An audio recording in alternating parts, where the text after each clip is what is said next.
Hi అండి, welcome back to my channel. నేను ఒకరోజు హోటల్లో కట్లెట్స్ తిన్నానండి.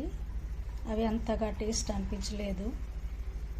మనమే ఎందుకు ఇంట్లో టేస్టీగా హెల్తీగా తక్కువ ఆయిల్తో చేసుకోకూడదు అని అనిపించింది. అందుకని నేను ఈరోజు కట్లెట్స్ చాలా టేస్టీగా తక్కువ ఆయిల్తో చేశానండి. చూడండి, చాలా క్రిస్పీగా ఉంటాయి. ఇవి చాలా టేస్టీగా ఉంటాయి. దీనికి కావాల్సిన పదార్థాలు చూద్దామా. 200 గ్రామ్స్ సన్న రవ్వ తీసుకున్నానండి, కొద్దిగా నల్ల నువ్వులు, హాఫ్ కేజీ రైస్, 100 గ్రామ్స్ మినప్పప్పు, 50 గ్రామ్స్ శనగపప్పు కలిపి పట్టించుకున్న పిండిని 4 స్పూన్లు తీసుకున్నాను. మిరియాల పొడి, ఉప్పు, జీలకర్ర, ఓమ, కొద్దిగా కర్డ్, పచ్చిమిర్చి, కొత్తిమీర, కరివేపాకు, ఉల్లి ముక్కలు, బీట్రూట్, క్యారెట్ ముక్కలండి. ఇంకా ఇది కొద్దిగా పాలకూర. మీరు ఏదైనా లేకపోయినా దాన్ని స్కిప్ చేయొచ్చు. ఇవన్నీ కంపల్సరీ కాదు, కొద్దిగా హెల్దీగా ఉంటుందని చెప్పి ఇవన్నీ వేస్తున్నాను. ఇప్పుడు నేను రవ్వలో నువ్వులు వేస్తున్నానండి, పిండి వేస్తున్నాను, సాల్ట్, మిరియాల పొడి, ఓమ, జీలకర్ర వీటిని కలిపేస్తున్నానండి. పచ్చిమిర్చి, క్యారెట్, బీట్రూట్ ముక్కలు వీటిని వేసాక కలుపుకోవాలి. ఇలా వీటిని మాత్రమే ఇలా కలుపుకొని నైట్ కూడా ప్రిపేర్ చేసి పెట్టుకోవచ్చండి.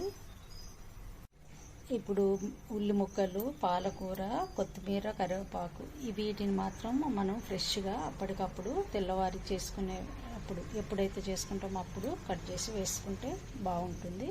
ఉల్లి ముక్కలు వేసా. ఇప్పుడు ఈ మూడింటిని వేస్తున్నాను. ఒక 4 స్పూన్స్, చిన్న 4 స్పూన్స్ కర్డ్ వేసాను. కలిపేసుకోవాలి. ఇప్పుడు అన్నిటిని కలిపానండి. ఇందులో కొద్దిగా వేడి నీళ్ళు వేస్తున్నానండి. వేడి నీళ్ళు వేసి కలిపేస్తున్నాను. నేను ఒక హాఫ్ కేజీ రైస్, దొడ్డు బియ్యం, ఒక 50 గ్రామ్స్ శనగపప్పు, 100 గ్రామ్స్ మినపప్పు కలిపి పట్టించుకున్న పిండిని ఇందులో వేశాను. మీరు కావాలంటే అప్పటికప్పుడు మిక్సీలో కొద్దిగా మూడింటిని కలిపి గ్రైండ్ చేసుకొని కూడా వేయవచ్చు. చూడండి, ఇలా చపాతీ పిండిలాగా కలుపుకోవాలి. పిండిలో సోడా వేస్తున్నానండి, 2 పించులు వంట సోడా, కొద్దిగా వాటర్ వేస్తున్నాను. ఇది సాఫ్ట్గా ఇలా కలుపుకోవాలి. బౌల్లో వాటర్ తీసుకున్నాను, చేయికి వాటర్ పెట్టాలి కొద్దిగా. ఇప్పుడు ఈ పేపర్ మీద నేను కొంచెం నీళ్ళు వేసి తడిపేస్తున్నాను. పిండిని బాల్స్లా తీసుకుని ఇలా పెట్టేసేయాలి పేపర్ మీద. చేతిని తడి చేసుకున్నాను. ఇప్పుడు వీటిని ఇలా ప్రెస్ చేయాలి. వీటిని ఇలా 1/2 ఇంచు మందంతో చేసుకోవాలండి. చేతిని మరలా తడి చేసుకోవాలి. ఇప్పుడు వీటిని చపాతీని ఎలా అయితే పొడి పిండి వేసి చేస్తామో ఒకే షేప్ రావాలి. ఇవన్నీ అంటే ఈ బ్రెడ్ క్రమ్ పౌడర్ని పీట మీద వేసి, చపాతీ పీట మీద పిండి ఒకేసారి పెద్ద మొత్తంలో తీసుకొని చపాతీలాగా తాల్చి కూడా ఇలా ఏదైనా రౌండ్ షేప్ మూతతో కానీ షేప్ ఏదైనా ఉంటే మీకు ఇష్టమైన షేప్ కట్తో కట్ చేసి కూడా ఈజీగా చేసుకోవచ్చండి. వీటిని స్టవ్ అంటించి కడాయి పెట్టానండి, ఆయిల్ పోసాను. ఆయిల్ వేడెక్కింది. స్టవ్ ఫ్లేమ్ చిన్నగా పెట్టాను. ఇప్పుడు నేను వీటిని వేస్తున్నానండి ఆయిల్లో. నెమ్మదిగా వీటిని కదిలించాలి.